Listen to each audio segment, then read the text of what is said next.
mean, you were no stranger to Washington before taking office a year ago, but has anything surprised you in the Senate? It has been an amazing opportunity, and one of the things that has surprised me a little bit, and in a pleasant way, is that there are so many members on both sides who are willing to work together. And so you have folks obviously on the left and on the right, but there's a big strong core in the middle, and I was fortunate enough to be part of that group of 14 that helped to avert the shutdown. And so I've really enjoyed the chance to work with members from both sides. You said a strong group in the middle, but isn't that middle getting a little smaller?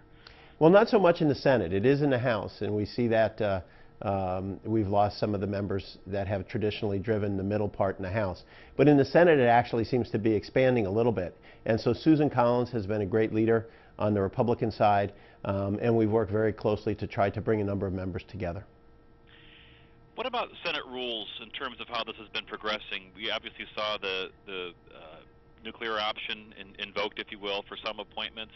Do you support what Harry Reid has done in changing those rules? Do you hope they maybe revert back to what they were before eventually? I would not object to them reverting back to where they were before, but we were in a position where we had a number of executive positions, a number of executive branch positions who weren't able to get a vote for years and years. And so I was elected by the people of Indiana to come here, to go to work, and to try to get things done. And so as it applied to the executive branch, in light of how long it had been taken and how long the list was of people who could not get a vote, this had never happened before in this type of situation. We had never had this many applications of the filibuster, this many efforts to try to not have votes. And so I thought we need to try to get this government moving and moving forward, and I would not at all object to going back to the situation where we were before,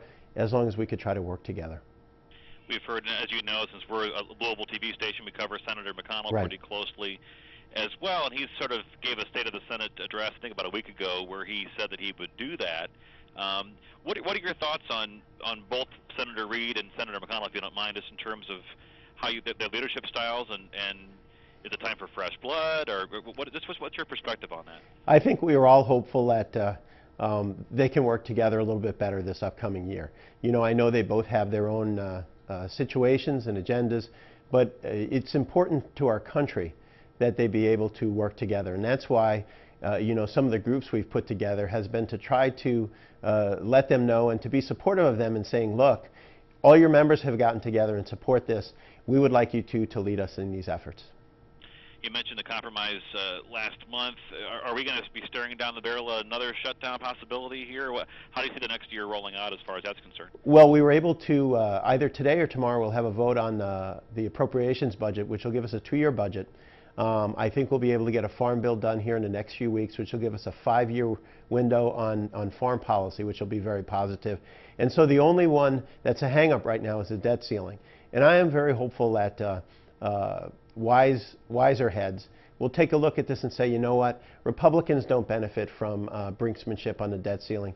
Democrats don't benefit from it, and certainly the American people don't. So the smart, wise thing to do is to get this done and to move our country forward. And when we do, I was with some folks yesterday from AT&T, and they said, look, if we can get past the debt ceiling, we have a budget in place, we'll have a farm bill in place soon, it could be off to the races for the economy.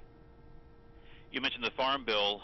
Is it time for Hoosier farmers or farmers across the country to take food stamps out of the farm bill and let farm agricultural policy just be based upon what farmers are doing?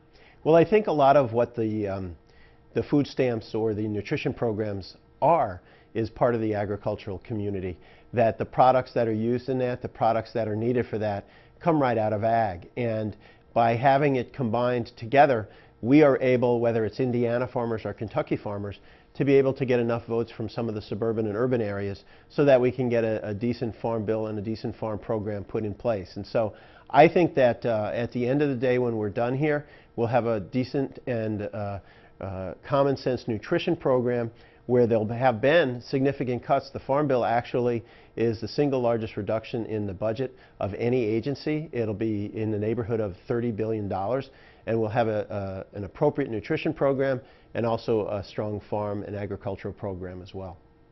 I could ask one follow-up on that, and that is, so you're saying that it actually is helpful for the Farm Bill to have that contentious issue in there? Well, I think what it does, you know, I wouldn't call it a contentious issue so much as an issue we have to work through. And by being present in there, it brings other legislators who may not naturally have a tendency to be interested in a farm bill or want to vote for a farm bill, that they have some ownership by being part of it. And last thing for you, we can't talk to a senator, and you especially, without talking about the Affordable Care Act, Sure. where we move forward. On a personal note, did your son lose his coverage? He did, but he was able to go on the exchange and get another program, and it's worked out very well. How does this stand? Obviously, it's election year, midterms. It figures largely, it seems, in some. How big of an issue do you think it is? I know that you're not up for re-election for a while, but how do you think it's going to affect the fall elections and Senate work going forward this year? Well, here's what I think. I voted for it, and I have been in the leadership of trying to fix any problems that come up with it. So we're continuing to work on fixes that may come up. I'm promoting now that instead of the business exemption be at 50, that it be at 100. That would exempt 99% of American businesses, and we're hoping to get that done. And so, you know, how will it affect the election in November? I'm not certain, but I know this. There's a lot of Americans who are who have pre-existing conditions, whether it's diabetes or arthritis or others, who have coverage for the first time today because of this. And we're going to continue to work to fix it, to make it better. Senator, good talking to you. Look forward to seeing you in person sometime soon. Me too. Thanks very much.